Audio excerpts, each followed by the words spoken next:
नमस्कार दोस्तों, हमारे शास्त्रों के अनुसार जो भी व्यक्ति इस जन्म में जिस प्रकार के पाप कृत्य करता है, पुण्य कृत्य करता है, उसी के अनुसार उसका अगला जन्म उसको मिलता है।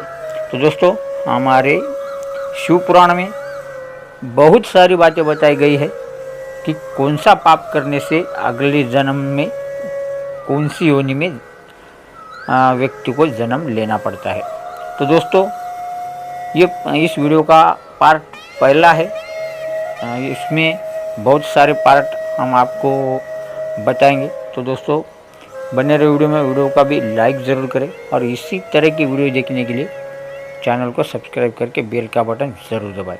तो दोस्तों, चले जानते हैं कि भगवान शिव जी ने शिव पुराण में कौन से पॉइंट बताए हैं जो कि इस जन्म में अगर आप इस तरह का पाप करते हैं तो आपको अगले जन्म में कौन सी योनि में जन्म लेना पड़ सकता है। तो दोस्तों, सबसे पहला पॉइंट भगवान शिव जी ने बताया है कि जहाँ पर भी ईश्वर का कीर्तन होता है, जहाँ पर भागवत कथा होती है, जहाँ पर शिव कथा होती है और जहाँ पर भजन कीर्तन चल रहा है, वहाँ पर अगर आप अपने मुंह में पान, सुपारी, बीड़ा रखते हैं और कथा सुनते हैं तो आपको अगले जन्म में आपके पूरे शरीर पर आपको कुष्ठ रोग हो जाएगा और आपके शरीर की इतनी दुर्गंधी आएगी कि आपके आसपास भी कोई नहीं भटकेगा। जी हाँ दोस्तों, इतना भयंकर पाप बताया गया है।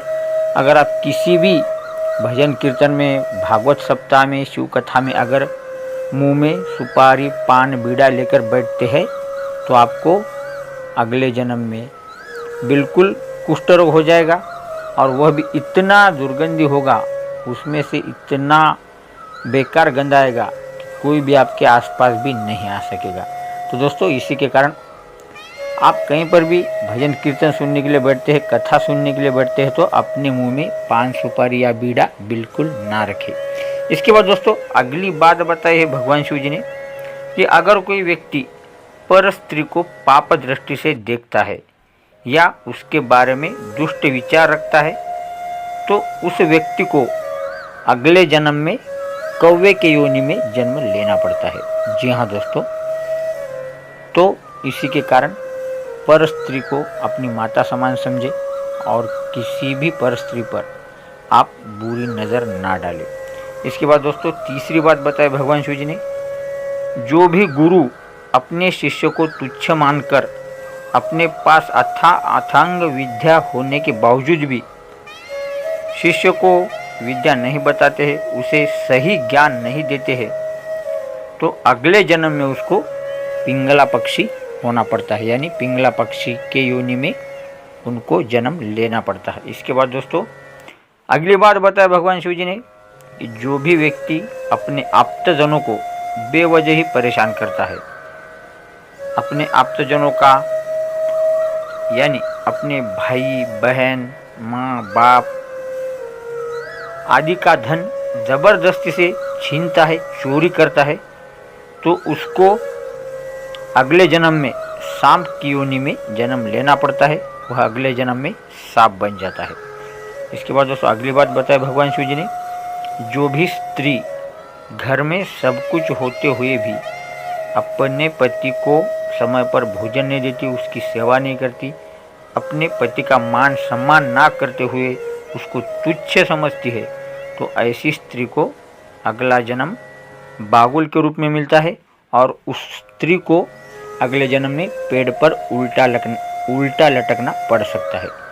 तो दोस्तों, इसके बाद अगला पॉइंट बताया है भगवान शिव जी ने, जिस व्यक्ति की पत्नी पतिव्रता है, अपने पति को ईश्वर मानकर उसकी सेवा करती है, इसके बावजूद भी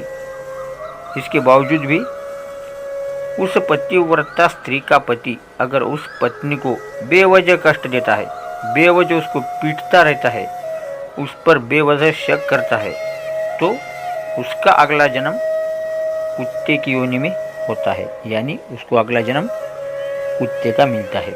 इसके बाद दोस्तों, अगली बात बताई है भगवान शिव जी ने कि जो भी तांत्रिक यानी जो तंत्र विद्या टोने टोटके करते हैं उनको तांत्रिक कहा जाता है। तो दोस्तों जो भी तांत्रिक निरपराध लोगों पर, जिन्होंने कोई अपराध नहीं किया हो, ऐसे लोगों पर टोना टोटका करते हैं या किसी पति पत्नी में तांत्रिक विद्या के प्रयोग से वाद विवाद करवाते हैं या फिर किसी पर भी बिना कोई कारण तांत्रिक विद्या का प्रयोग करके उसको कष्ट देते हैं, बर्बाद करते हैं, पति पत्नी का जीवन खराब करते हैं, अन्य किसी भी लोगों का अगर बेवजह तांत्रिक जीवन खराब करते हैं तो ऐसे व्यक्ति को अगले जन्म में भूतों की योनि में जन्म लेना पड़ सकता है। तो दोस्तों ये तो कुछ महत्वपूर्ण पॉइंट जो शिव महापुराण में भगवान शिव जी ने खुद बताए हैं। तो दोस्तों ये पहला पार्ट था। अगले पार्ट में भी हम बहुत सारे ऐसे पॉइंट्स लेकर आपके सामने उपस्थित होंगे। तो दोस्तों वीडियो कैसा लगा कमेंट में ज़रूर बताएं। कमेंट में जय भोलेनाथ लिखना ना भूलें। वीडियो को ज़्यादा लाइक शेयर करें। इसी तरह के वीडियो देखने के लिए चैनल को सब्सक्राइब करके बेल का बटन जरूर दबाएं। तो दोस्तों इस वीडियो में इतना ही। मिलते हैं अगली वीडियो में एक और नई जानकारी के साथ। ये वीडियो देखने के लिए आपका बहुत बहुत धन्यवाद।